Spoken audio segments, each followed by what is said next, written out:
Bueno, ahorita tú tienes la oportunidad de adquirir tu casa propia ahora.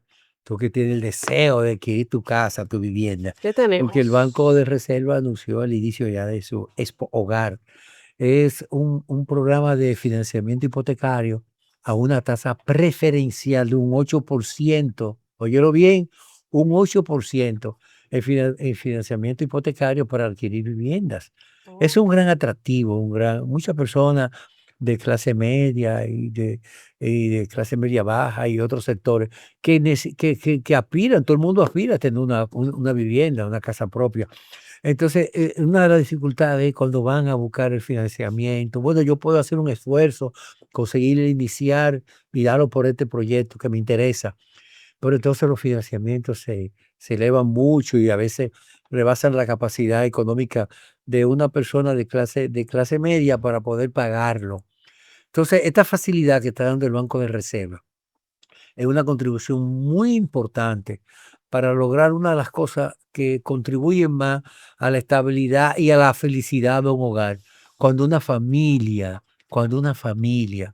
tiene la seguridad, sabe que adquiere una vivienda, que esa es su casa de él, su casa propia, que esta es mi casa, tiene la ilusión de trabajar, de pagar el financiamiento, pero que al final es su casa, donde no lo van a desalojar, donde claro. se lo va a dejar a sus hijos, donde si decide cambiar una puerta o clavar un clavo, eso de No él, le no va a le molesta a afectar, nadie. No claro le que afecta. sí. Es una sensación realmente de felicidad muy importante. Y esa felicidad la contribuye el Banco de Reserva con esta Expo Hogar 2026 con tasa de un 8%. Qué Mira, bueno. hay un tema interesante que no debemos dejarlo pasar por alto. Y es la situación de la política. Este es un país político completamente. A pesar de que la Junta Central Electoral no ha dejado iniciado el proceso de la campaña y la Ujú. precampaña y la elegencia. Hay partidos políticos que ya están haciendo, todos los partidos políticos están en plena campaña electoral. Y los precandidatos están haciendo sus amarres internos con miras ya al proceso electoral dominicano. Me sorprendió mucho esta semana una declaración de Gonzalo Castillo, quien es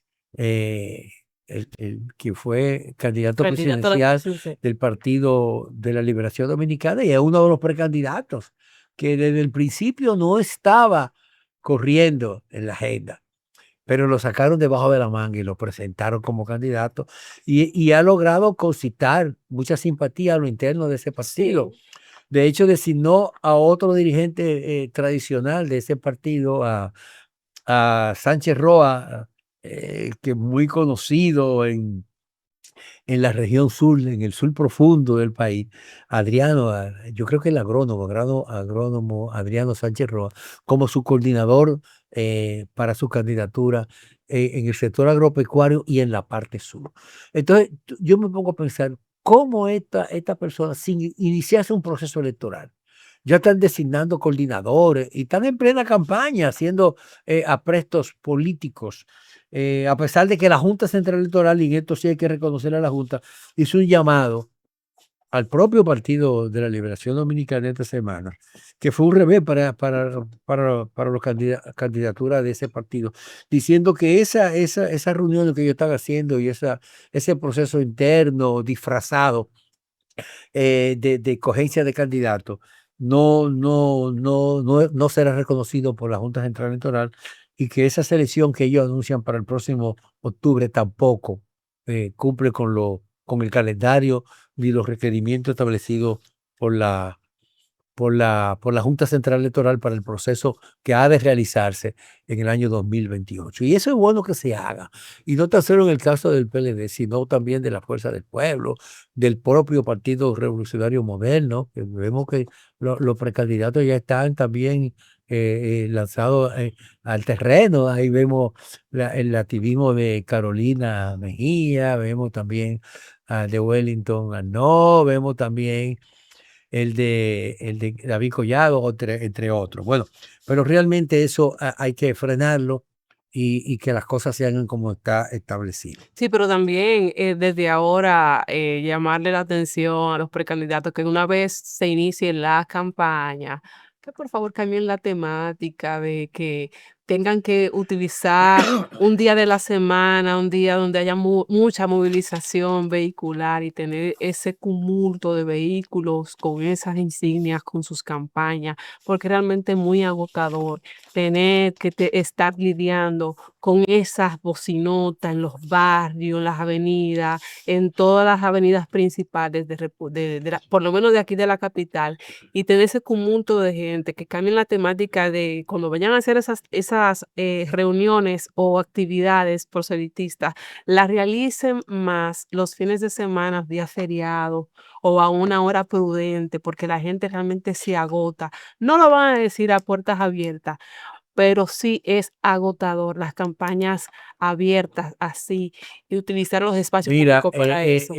es que señores, la situación va a cambiar y tiene que cambiar, porque ya la política no se debe, no está llamada a hacerse como se hacía. Mm, Antes se hacían grandes concentraciones, antes andaban, eso que tú decías, esa caravana ya no. con bocinones por los barrios promoviendo, ya eso no es necesario.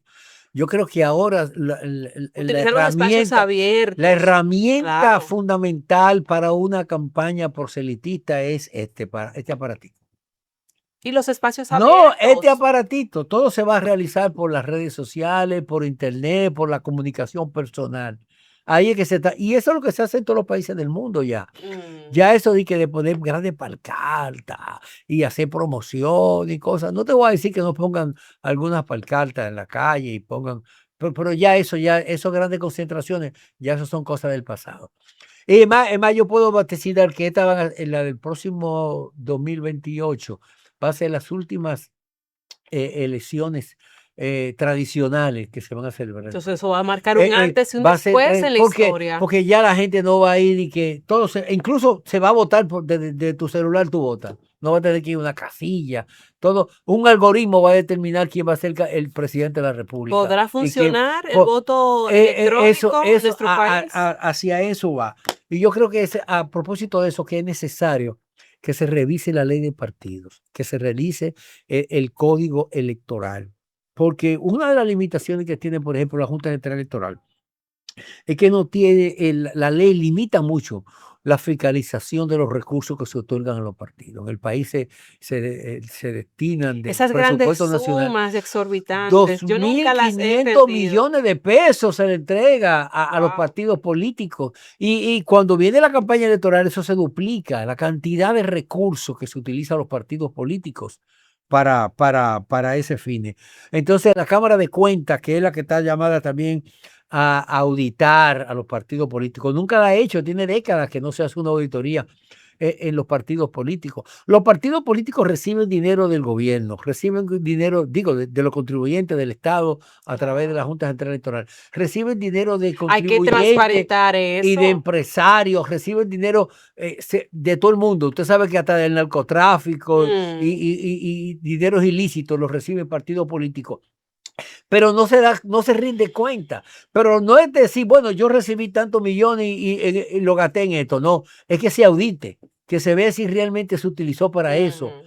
y en qué se utilizó ese dinero. Pero la fiscalización de esos recursos está muy limitada por ley a la Junta Central Electoral. Todavía la Junta quisiera hacerlo, está limitado. Entonces yo creo que llegó el momento en que eso debe de ser enfrentado, eso debe Sí, de ser modificado para que haya una mayor transparencia del uso de los recursos. claro. Incluso cierto tipo de limitaciones. Porque, señor, ¿y cómo va a ser de que para que la Junta Central Electoral establezca un tope? Tú quieres ser, por ejemplo, candidato a diputado y te permiten utilizar 30 millones de pesos para tú promover tu candidatura a diputado. ¿Cómo una persona va a invertir 30 millones de pesos para aspirar a ser diputado y cuando gana la diputación va a recibir en los 4 años 16 millones de pesos de salario? Eso no tiene sentido. Mm, Más de la mitad de lo que tú inviertes en tu salario, eso se esconde otra cosa y se presta a otra cosa. claro. Entonces yo creo que esas son las cosas que debemos de mirar. Esos topes son demasiado elevados. Además, sacan a una persona de competencia. Porque si dice, no, un abogado puede aspirar, un abogado puede utilizar hasta 30 millones de pesos, pero tú quieres ser abogada, pero tú no tienes 30 millones de pesos. Entonces tú no puedes competir con un rifero o con un vendedor de gas o un cosa de eso, que son la mayoría que están en los puestos congresionales, una gran cantidad de ellos están en puestos congresionales, que sí manejan muchos recursos, y recursos muchas veces que no pueden explicar. Entonces, es una situación que debe de fiscalizarse, una situación que debe de esclarecerse y revisar esos topes para que haya una competencia mucho más fluida y Transparente, claro. transparente. A propósito de político, esta semana me sorprendió una, una, una declaración también de Gonzalo Castillo, el penco, Mm, quien dice que él está siendo víctima de persecución política. puede ser. Porque él tuvo él está implicado en un caso de corrupción, ¿no? ¿Verdad? De 41.000 millones de pesos. Y un juez lo exoneró. Entonces, el Ministerio Público apeló esa situación. Y él dice que esa apelación es una persecución política. Ay, Jesús. Entonces, no, el Ministerio Público hizo bien. Wilson Camaño hizo bien al apelarlo, porque es que eso es un derecho primero. Entonces él tiene que demostrar en un juicio de fondo que esas acusaciones no son ciertas, pero no descartarlas así alegremente. ¿Cuál persecución política cuando las implicaciones que le han hecho ustedes es realmente implicaciones de manejo de recursos públicos que él manejó cuando él era ministro de Obras Públicas en el gobierno pasado? Entonces, realmente esas son cosas que deben de aclararse y de ponerse con claridad. La cosa de la política en este país es así. Vamos a una pausa porque hay mucho más en Pulso Nacional.